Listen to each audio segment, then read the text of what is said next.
Aloha, ladies and gentlemen. Welcome. My name is SprinkleBeard. I stream on Twitch every day from 1 p.m. Eastern Standard Time to 6 p.m. Eastern Standard Time. Today's video, we are going to be talking about the Bastion. The Bastion is the main screen of Raid Shadow Legends. This is where you go to do anything else in the game at all. So we are going to talk about like the bare bone basics of every single thing here. We are not going to go into great detail of each thing, just because I would make the video stupid long, and right now we're just trying to talk about, as a new player or a free-to-play player, why you need to care about some of these things or what they do. And if you feel like I'm treating you guys dumb, I'm sorry. It's just this is a video to cover every single thing, so I'm going to cover every single thing. All right, so as a new player, the first thing that is probably the most important thing to you is how to play the game. So you come down to the lower right and you can click on Battle. Battle will take you to a bunch of different places. Some places have a different type of currency that they use in order to access them. So like later in the game when you get to Doom Tower, the main floors of the staircase take gold keys, and then things like the secret rooms and bosses take silver keys. So depending on what you're trying to do, Clan Boss has his own type of keys to use. Arenas, each arena has different type of tokens that must be used to access the arenas. And then of course Faction Wars, they have their own specific keys that you need to use to access them.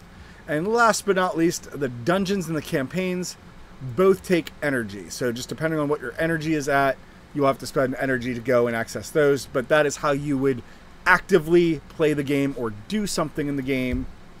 Probably the next most important thing for a new player would be the portal, where it's probably one of the more fun things, right? You can come in here, you can summon some champions out, have a great time, because you never know what you're going to get. And it's one of the most fun things about this game, and also one of the most frustrating things about this game, is that you never know which champion you are going to summon. There's champions that you're going to want to summon and you'll never summon, and it's great because of the RNG.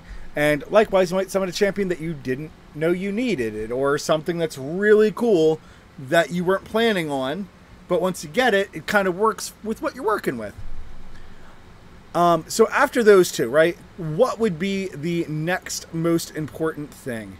This is where it kind of just depends player to player. So what we're first going to talk about is the rest of the things that are on this main hub area. And then we're going to talk about some of the icons going around the edges and why they're important.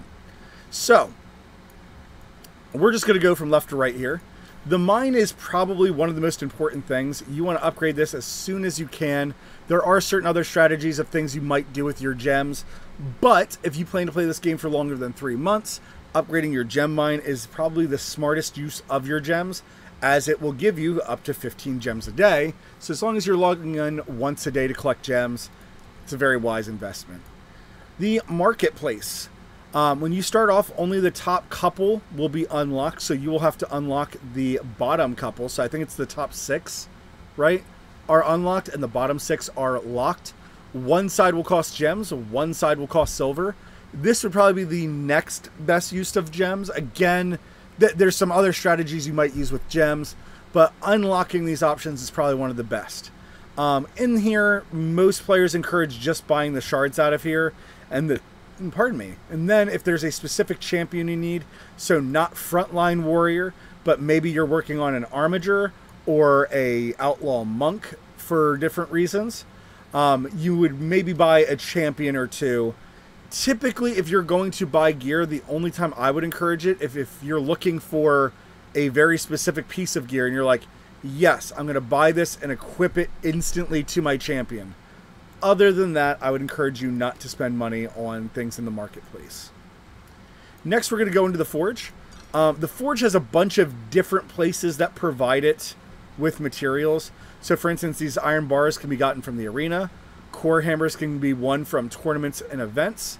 And then some of the last materials can be won either from Faction Wars or the Doom Tower. So depending on your needs or what you're doing, there's a lot of different places you can go to get these materials for farming purposes. Some are easier than others, some are more difficult than others. But you can craft many different sets. Perception is considered one of the best sets in the game. Currently, as I'm recording this video in July of 2021. You know, it just depends on what your character needs. Understand that crafting is kind of a little bit more reliable than farming gear because you can just set your charms in here.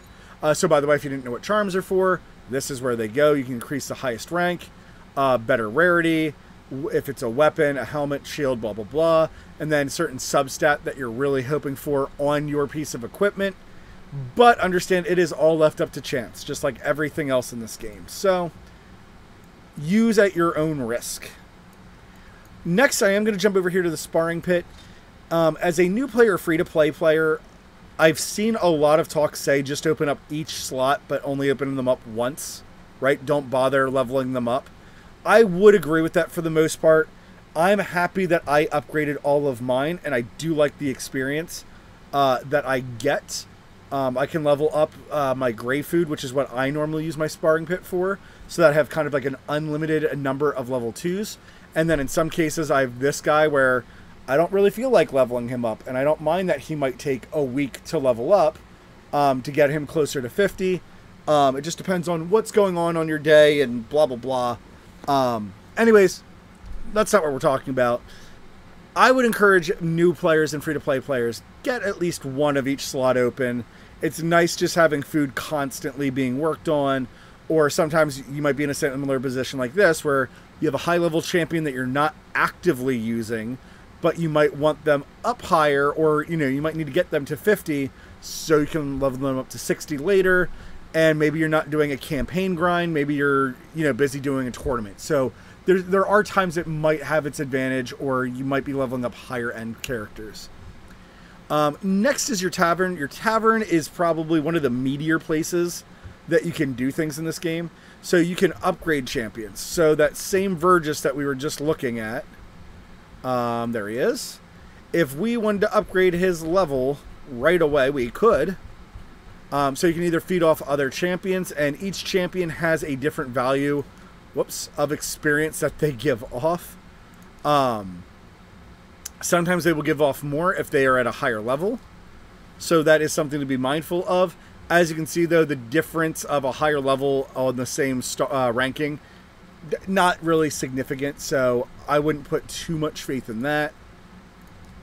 Or you can use Bruise to give them a much bigger level up that can affect many stats. The next thing that you can do is upgrade their rank. So now Vergis is not in a position to be upgraded. So let's show off somebody else that can be upgraded. But in order to upgrade the rank, first of all, your character has to be at the max level for the rank. So for each rank, they can gain 10 levels. Ergo, we have a level 40 4-star champion. And then it's just as simple as you can feed them off 4 champions of 4-star quality. Here I'm getting a warning saying, this champion is used to fuse another champion. Are you sure you want to sacrifice it? I do like that warning. It is marked by this little fusion symbol here, this little yin-yang. So if you're ever not sure what that meant, or if you're wondering why you keep getting like, a cancel message, that's what that's about. But you can sacrifice 4. I'm not going to do this for the video. But this is how you would rank up your champions to get them to a higher rank. Now, let's say you want to upgrade their skills. You can either use books to upgrade skills. And typically, you only want to use the same color book as the rarity of the champion. It's never smart to use an epic book on a rare champion. Circumstances might be different for you, but obviously, the higher up the book, the more rare they are. And sometimes that rarity of book can be a real pain in the butt to get. So I would also encourage you to do that. The other thing that I think new players really do need to know, or it's very important for them to be aware of, is that you can use duplicates of a champion to book that champion. So here, I have my main champion. I could feed off these other 4 Diabolists to potentially upgrade some of these skills. And it makes the champions that you can farm for a little bit better in a sense, because you can upgrade their skills much easier. You don't need to depend on books, which can be used on any champion. The difference, though, is a lot of the champions that you can farm for, so Diabolus being one of them, she's not bad for a beginner. So if you get to campaign 12 and you get one, she might be a good option for you to level up and use. But the further you get into the game, because it's a champion you can farm, the value goes significantly down. Eventually, you start caring a lot more about those harder to get champions or those rarity champions. Maybe it's an epic, because right now there's no epics in the campaign that you can farm. But that's all we really need to cover about skills. I guess one last thing, when you are booking a champion, there is no guarantee what skill it will go into. So you can't like click this skill, I have 3 here, sacrifice and hope that these 3 will land on Torment. It's unfortunately, it's a roll of the dice like everything else in this game. It does make the game kind of fun because sometimes you get really lucky and it will land on the skill that you were hoping for. And then, oh, hi, Sisser. How can I help you?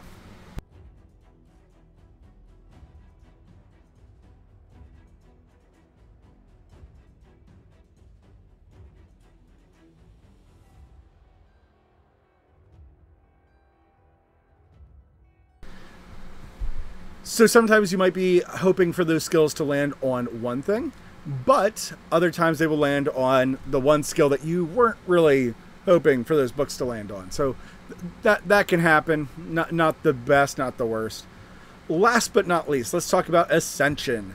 So a lot of characters do have something. So here we'll look at Diabolist. They have a exclamation point next to their skills. So if you look at them, here it says fills the turn meter of all allies by 15%. Or if you ascend them to 3-star, it fills the turn meter of all allies. So same skill, but also decreases the turn meter of all enemies. So there's times you can get extra benefits from ascending. So that's the big reason you would want to ascend a character. Also, they just get more stats in general. So here, if I just use these basic stats, I completed a quest. But more HP, more attack, more defense. Those are kind of your most basic stats that are all affected, but help out quite a bit in the long run. That is it for the Tavern. If you're ever not sure, there is this exclamation point up here where you can review things from the game tutorial. Hopefully my tutorial was a little bit better. Let us move on. Finally is the Great Hall, probably one of the most controversial things I've seen about the game. And every player I've talked to says a completely different, wildly different thing. The big thing that you need to know about the Great Hall is whatever achievements you put into your Great Hall. So first off, you get these tokens from the arena. Classic arena, not tag arena. But when you're in bronze, you're in bronze tokens, and then silver, so on and so forth. The big thing that I want to mention is right over here, champion bonuses. You get these stats no matter what you are doing in the game. It absolutely does not matter what avenue you are in the game. You can be doing dungeons, you can be doing faction wars, you can be doing Doom Tower. Just because you are getting these bonuses here, and you get them from the arena to get the tokens, does not mean that this only affects the arena.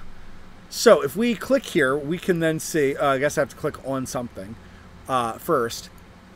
But then you can see that in order to upgrade this, I need 300 bronze tokens. Or silver tokens are worth 2 bronze tokens. So I would only need 150. Or in my case of gold, I would only need what? All right, my math is wrong. But anyways, I would need 200 silver tokens here to upgrade. Oh, I'm sorry, because I'm at level 3. So I'm at 400 silver tokens. So I'm sorry. So this one here would be the 300 bronze, right? Meaning I only need 75 gold. So actually the exchange rate's a bit better than I realized. I thought it was half and then half again. Point though is you can upgrade stats here. So the way it works is on the left here you can see the affinities. So the affinities go across left to right.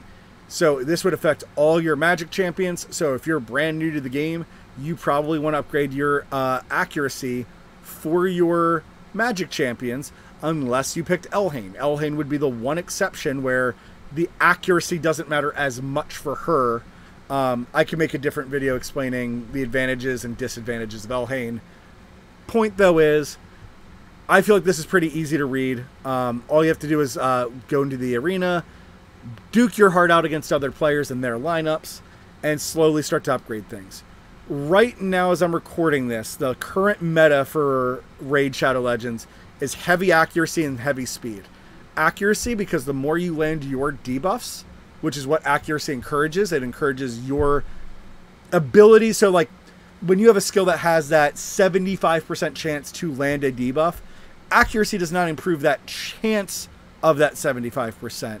It is whether or not your roll hit that 75% to say, yes, try to land the debuff. And then at that calculation, whether or not it has landed, accuracy versus your opponent's resistance comes into play. So the more accuracy you have, when that debuff is supposed to land, has a higher chance of landing and not being resisted. So right now, that is why there's such a heavy focus on accuracy. Some players are trying to combat it by doing a resistance and defense percentage. Obviously, use what makes most sense to you. I will say I've had a lot more fun playing the game by leveling up my accuracy, because having my champions land their debuffs has grown the consistency of my account. Increasing the damage of some of my champions has not increased the consistency on my account. So that's up to you where you want to spend points or what champions you have. So I have a lot more Void champions at the moment that I'm using much more consistently. So therefore, that's why there's more investments you can see here in the Void category compared to the others. It just depends on what your focus is, what you are working on, what you are trying to do in the game, right? And you might have a bunch, like let's say you have tons of magic champions, all with a bunch of debuffs, then yes, you definitely want to focus on that accuracy. Let's say, though, you have like all support and tank type champions, and you're like, well, they don't need as much accuracy because they're all healers, then defense percentage could be an option for you. Again, majority of the player community is going to say accuracy and speed, though. So that takes care of the basics of what most players are going to access consistently, right? We talked about the battle tab and then all this inner stuff. But what about all this edge stuff? There's so much in this game. So let's go around the edge real quick. We're going to start with some of the more useful things, and then I'm going to try to end the video with the least commonly used things. So first we're going to talk about your shop. Your shop is either here in the very lower left, or they're always trying to offer you deals, and this button is sometimes down lower because there's usually tournaments and events going on, and then there's a shop button here. So we're going to access your shop. The biggest thing about the shop, you want to always log in once a day and make sure that you claim your free mystery shard. And then once a week, they give you a free ancient shard. So this is an easy way to start building up your collection for when you're ready. And then there's a bunch of other things you can buy. As a free-to-play / new player guide, the biggest thing I want to direct you to is you can spend gems for things like EXP upgrades, energy refills, or more blue shards. Again, we've kind of outlined to do the mine first, and then there's other things you can do with gems. I just want to point out that there is a section where you can use your gems for something else other than what we said, or to change your name. So you get a one-time name change that is free, but you might want to change your name, or maybe get in a fight with somebody and you want to you want to clear things out, right? So that's the point of the shop, right? The next thing that you should access is actually these three buttons in tandem. So quests, every day, if you're an avid player, if you're really enjoying the game, coming in here and paying attention to your dailies will help out your account a lot. You can get a free energy refill, which energy becomes super valuable the longer you play this game. Some of these things are really easy to do. Some of these will just get you accessing different portions of the game. So win campaign battles 7 times, or on other days, it's win against a campaign boss 3 times. So it just makes you pay attention to what you're doing. Don't assume that your dailies are going to be the exact same every single day. They are fairly static, though. I think that's actually the only one that changes now that I look at them. Weekly are static, but again, They have certain things like beating a dungeon boss 15 times, summoning 25 champions. These will also help you level up your account. The biggest reason to level up your account is once you get around level 60, you hit your maximum amount of energy. So there is a big benefit for experience. After level 60, though, I'm not sure there is a big advantage. Every time you level up, though, you do get more energy in this left column. Your maximum energy increases, and you also get gems. Again, here's a way for you to earn ancient shards. There's a lot of players that will always ask, how do I earn more ancient shards? In this video, we've kind of gone over 2 different ways to get more ancient shards for free. You know, doing your dailies and completing your weeklies is pretty much free in my opinion. And then going into the shop and claiming your shards from there. You have your monthly tab, and then once you level up, I'm not going to cover the monthly tab because just like the weekly, a lot of these things are pretty easy to do, and if they're hard for you to do, maybe we need to talk about that in another video.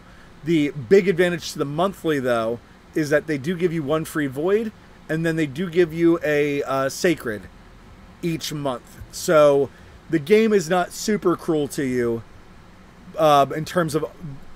The RNG is cruel, not the game itself. Advanced quests. Here, I would encourage players, take these with grains of salt. Don't go over the hill to try to complete these quests. Some are super easy. Make 4 accessory upgrades, win 30 materials in Classic Arena, and if you're just constantly farming your arena, those are pretty easy to do. But like win 1 tag arena battle against a team with higher power, there might be days where you're like, I don't know how to do that. That is too difficult for me on my account. Don't stress it at all. Deal 8 million total damage to the Demon Lord. That's the clan boss for the record. You might not be able to do that. Use 5 silver keys on the Doom Tower. Don't stress if you can't complete them all. The reward that you do get, the complete all quests available, is a free energy refill. So for my case, it was 130 energy. It is something that there's days that is easier to do. There are days that it is harder to do. So not every day do I always complete it. One of mine sometimes is in the forge, craft a legendary item. No, I don't want to always have to just craft for no reason at all. Or maybe I don't have anything I'm trying to craft, so I don't want to waste the materials. There's times I just skip over it. It's not that big of a deal. Next, along with quests, you now have missions and challenges. Missions and challenges to me are the true tutorial of the game. So if anybody feels like they do not have a true tutorial in this game, missions and challenges, right? So your challenges range from champions to artifacts to dungeons to arena. Some of them can be super easy, like just reach gold 1 in Classic Arena. Now that's not super easy, but the longer you play the game, that eventually becomes super easy for you. Once you have a wide enough champion pool, once you understand the game enough, once you understand the matchups well enough, getting to gold 1 is not super terribly hard. Some things though, like some of the dungeons, like clear stage 13 on the Magic Keep on auto, some of those can be more challenging for new players. Do not feel like you have to rush at completing these challenges. As you can see, I've not even completed all of them, just because this one specifically where I'm at in the game is annoying. I would just have to spend a ton of silver just to complete this one for a void shard. Probably the next void event, I might take care of this, but I'm not really... not void event. Summoning event. Oh my gosh, not summoning event. I'm gonna move on. There's a moment where you get a ×2 for voids. That is when I will probably go and complete that. Last but not least, champions, getting all your champions up to rank 6. Again, this is just easy ways for you to understand, fully upgrade a champion's skills. You will probably do that to your starter champion. This to me was a really good tutorial on how to get certain things done or how to care about certain artifacts and stuff. Missions was pretty much the same way. Some of the missions seem to run you much longer and much more ragged. There's some missions that are like, farm this campaign until you get, 5 3-star shields from Karok's Castle. And you'll farm and you'll waste like 300 energy doing it. But the whole point of the game is it's trying to teach you, hey, this is where you can farm 3-star shields to make your champions more defensive, or it might say equip one champion in a full life set, and you might get to see, oh hey, what champion would be best in that life set? Or like me, you might just put it on a random champion to complete the quest, and then you'll move on. It just depends on you, your goals, the mission, blah blah blah. Right now, I'm in my last section trying to get Arbiter, so I'm now 39 quests away. As you can see, some quests are retroactive. Unlock a tier 6 mastery for 2 champions. Plarium, I really appreciate that. Some of these same quests, though, are not retroactive. So I've already done a bunch of these clearing dungeons. And then coming down here, ascend a spirit champion to level 6 ascension. Pretty frustrated about some of these because I have to do them again now, and like retroactively I already have a bunch of champions set up for that. It's a little bit of a miss on my part, but it is what it is. Plarium, still really enjoying your game. Next, let's talk about some of the actually I'm going to keep talking about things that might help you on your journey. So there's tournaments and events. So right now there's no events going on, so we can't really talk about the events. Events are a lot friendlier for new players than free-to-play players. Usually the rewards are easier to get. They are something that you're probably going to do anyways. Tournaments, though, have kind of better rewards. So there might be that one tournament that you save up for. So right now there's like a Fire Knight tournament going on, and I have a strong Fire Knight team. As you can see, though, I'm at a very commanding 592 points, and the leader is at 2641. So I'm hot on their tail. But they do have rewards here, and some of the rewards can be very worthwhile. Maybe you were planning to farm Fire Knight anyways. You might want to wait for an event like this to really work on your Fire Knight team and focus heavily on Fire Knight and try to increase your progress on Fire Knight during an event. And usually the events kind of rotate. You have a good feeling of when a certain event's going to come up. Likewise, let's say you have a terrible Fire Knight team. Don't beat your head against the wall trying to finish this one, right? You know, just let the Fire Knight tournament go. Move on to something else. Maybe you only need the first 2 rewards, so, you know, get the first 2 rewards and then stop with Fire Knight. It is up to you and what your champion pool looks like. Certain champions are better in certain places than other champions, or maybe you have a champion built a certain way to your advantage. But these different tournaments also have completely different point scales. So this tag one here has much fewer point requirements to level up and get things out of. So pick your battles wisely. Sometimes a tag tournament might be a lot better for you to compete in than the Fire Knight tournament, but obviously the resources and what you need to complete them is completely different. The last thing about getting more things onto your account, so besides these 3 down here, and then events and tournaments over here, and if you have a red dot here, by the way, that means that you have something that you can pick up. That's what the red dots are trying to show you, is something new that you can access is available. So sometimes it might be this bar across the top. A lot of the times it's just these claims. The last one here is your inbox. So if you have too many champions in your bank down here, where will they go? What if you collect a prize from something and then you didn't see it added to your account? It might be up here in your inbox. Sometimes Raid gives free gifts from us to you. So they're put in here. Many things have a 24-hour limit. Some things the game is much better about giving you a 99-day limit. I understand why they do the 24-hour limit or a 2-day limit on a lot of materials. But so I would encourage you once a day, come in here, look to see what you have. Some things will give you silver each day. Some things might give you brews, and they might go in here, or extra champions that you've won from the campaign. If your bank is full, they will show up here with a 99-day limit for you to claim. You might have a bunch of things in here that you just didn't know about. So that takes care of all the things that will like kind of benefit your account. Now, and last but not least would be the referral program, right? If you want to add people and you have rewards here that you might be able to collect as they level up. So here I have somebody at level 21, so that's nice. I have a 3-day experience buff, 200 energy. Hopefully these two friends of mine, you know, get up to level 30s and to level 40s eventually. But this would be the last way for you to collect more materials. These can be kind of harder. I wouldn't like try to beat your friends over the head with trying to get your referral program. These rewards are nice. Obviously, they're better than nothing. Admittedly, they're not as big as I would like them to be. The 2 books here, the 2 epic books, I think is an amazing reward. I would have liked to see voids be like 2 or 3 voids, and like same thing with sacreds, like 2 sacreds, right? Would have felt a lot better to encourage the community to tell your friends and grow, but you know, it's whatever. We all have our grievances. The last things that we're going to talk about are all information. So, oh, I'm sorry. There's one last one. This little time thing here. This is a playtime reward. So each day that you log in, you can collect these rewards for playing for 5 minutes, 20 minutes, 40, 60, 90, 180.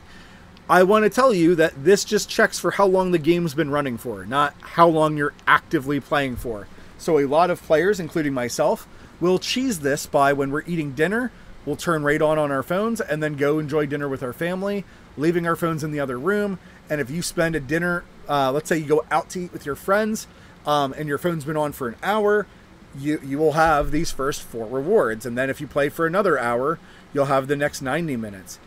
Maybe you leave your phone on overnight on the charger. There's your 180 minutes. It's a very easy thing to get and also skip and not realize that you have free rewards waiting every single day.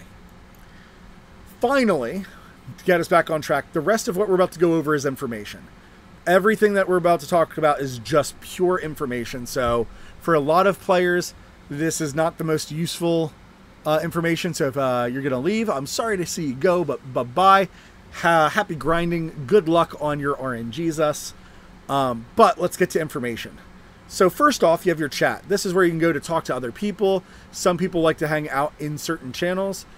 Today, I am trying to hang out in channel 6.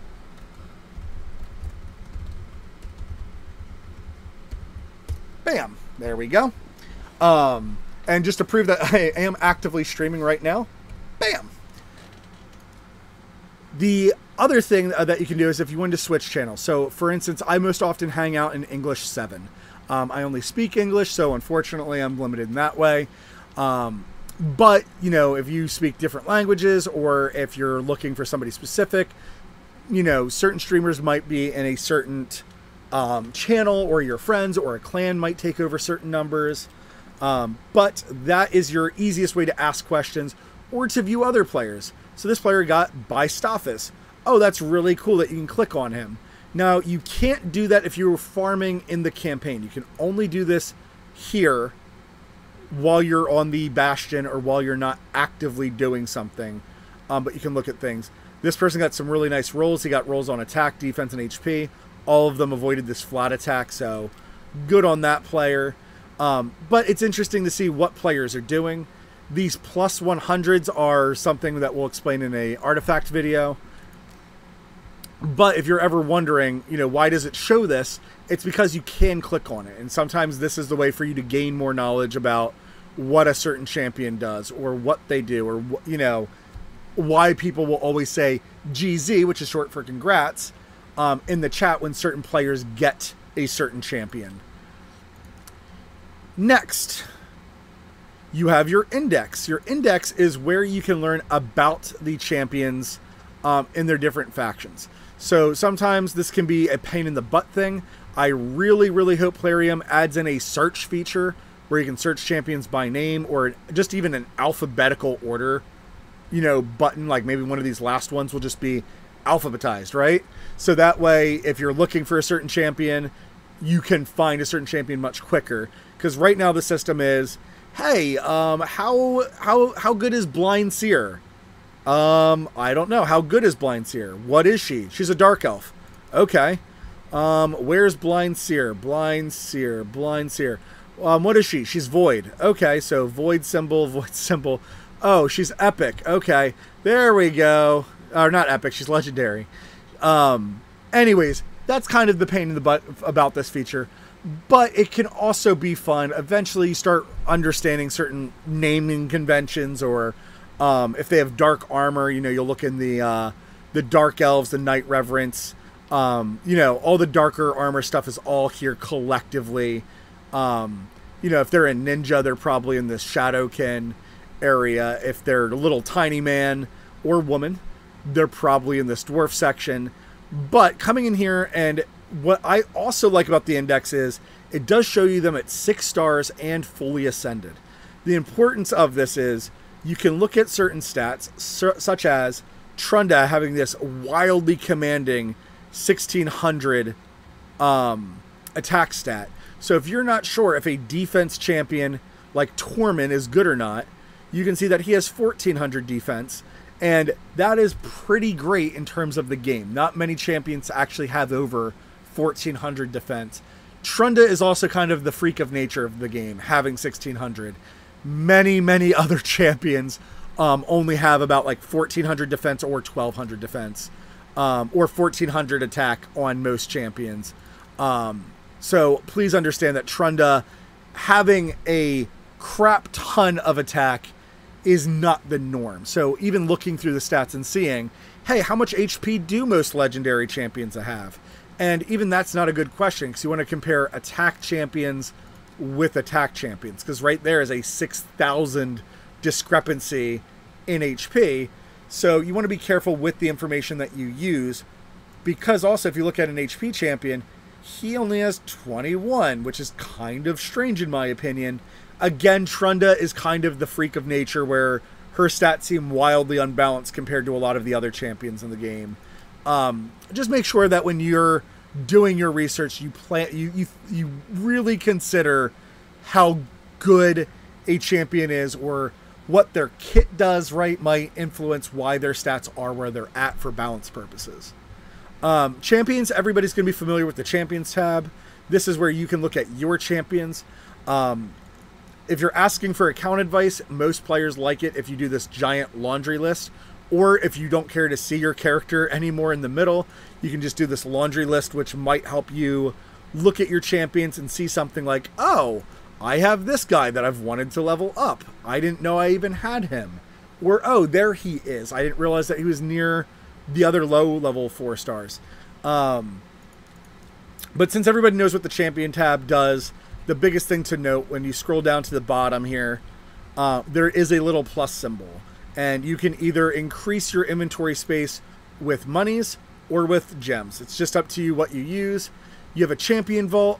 This is where if you're trying to store champions, maybe it's a champion you're not actively using. So Seeker is actually one of my favorite cosmetically or aesthetically designed champions. Unfortunately, I just don't have the gear for him, and I don't have a team that needs what Seeker brings to the table at the moment. So keep him in your vault. If you're not sure if somebody's good, so like let's say like Reliquary Tender or Spirit Host, you might say, hey, do I need this champion? I'm not sure if this champion's good. Throw them in your vault. Maybe you have a champion like Gaelic where you're like, and I'm going to call him Gaelic for fun. Maybe you have a champion like Gallic for fun, and you're attached to him, right? He was your starter. You don't want to get rid of him, but admittedly, he was super easily replaced by your Bellower.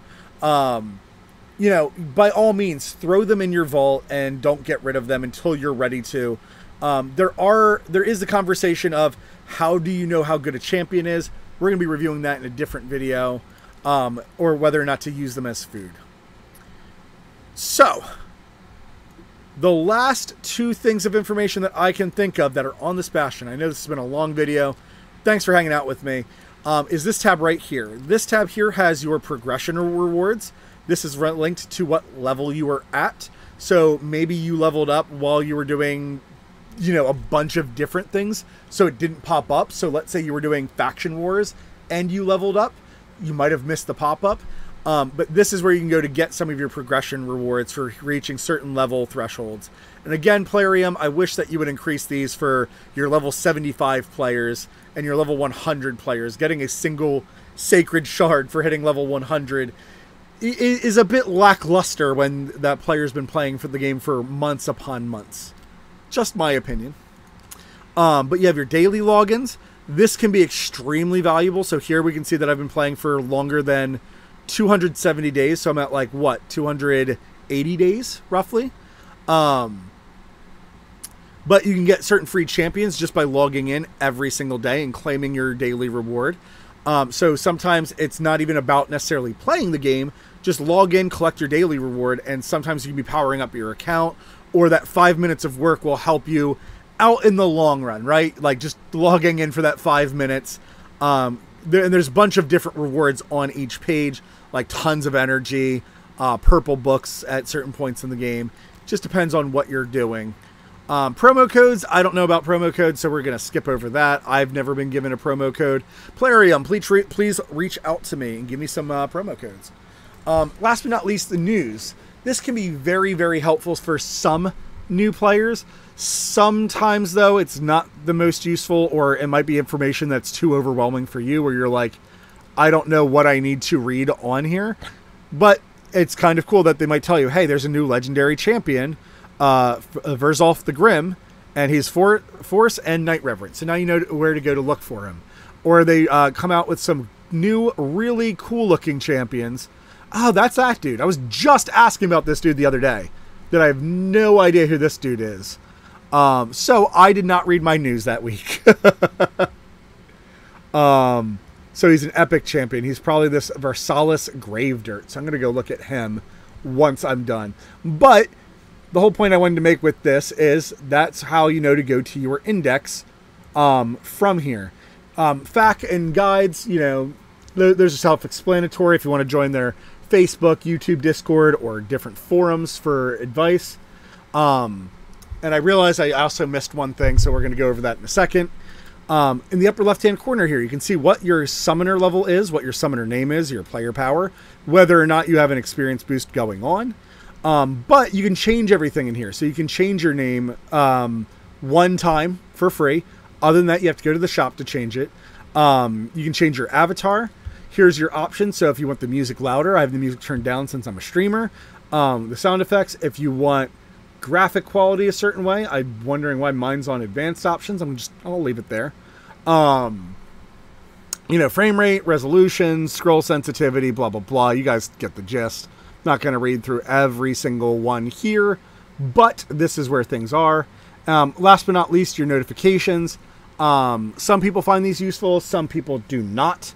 Like I log in enough for energy, gems, and tokens. So I actually am going to turn that off. But rewards and special events, I am going to leave on. I do want to know about those. Lastly, not lastly, but your info. Sometimes this is good if you say something you're not supposed to in all chat, and you might get banned. They will need this information from you. Last but not least, your preferred language.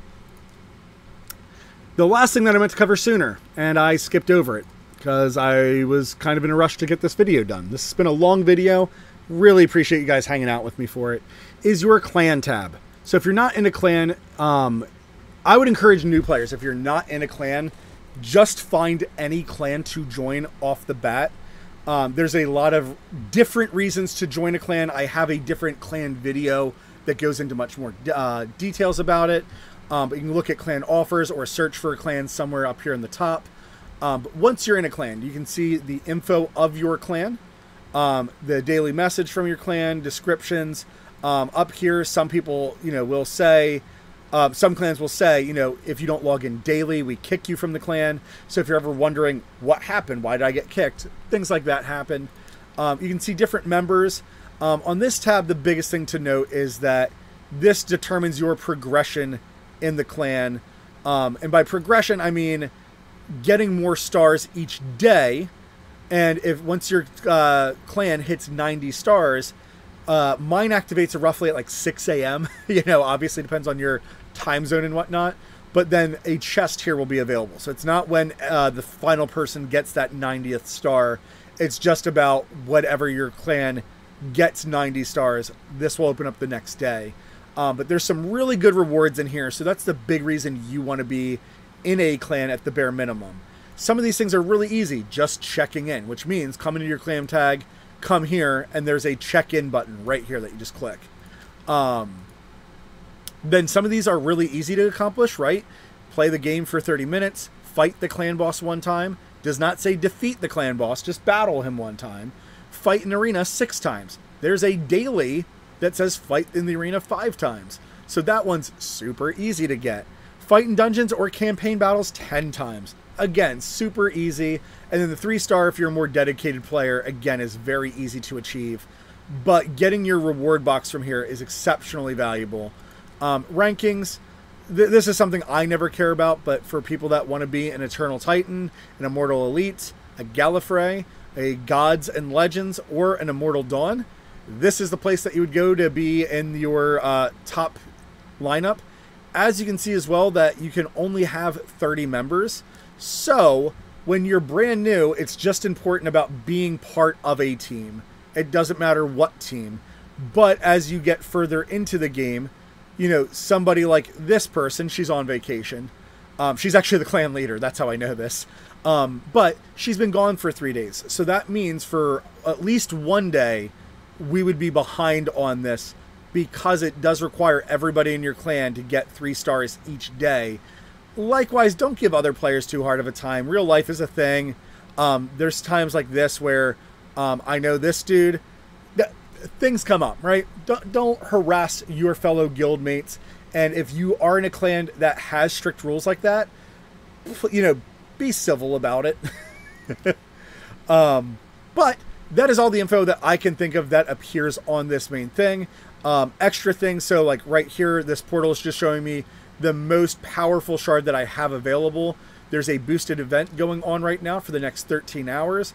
Right here we have a 2 times chance. What does that mean? What are my chances? Well, if we click on this eye, we can see that legendaries are boosted to 1%, and then epics are boosted up to 16%, which means that the rare chance went way down.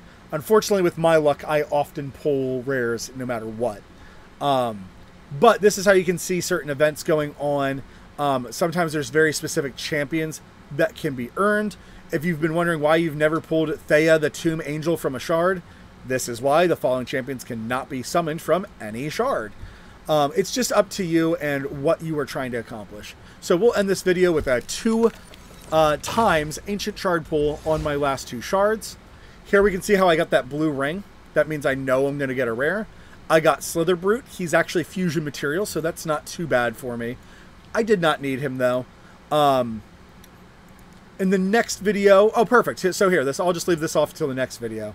We will talk about how do you know whether or not to keep a champion or not, whether they're food for you, stuff like that. So everybody, thank you very much for watching. But of course, until that next time, ta-ta.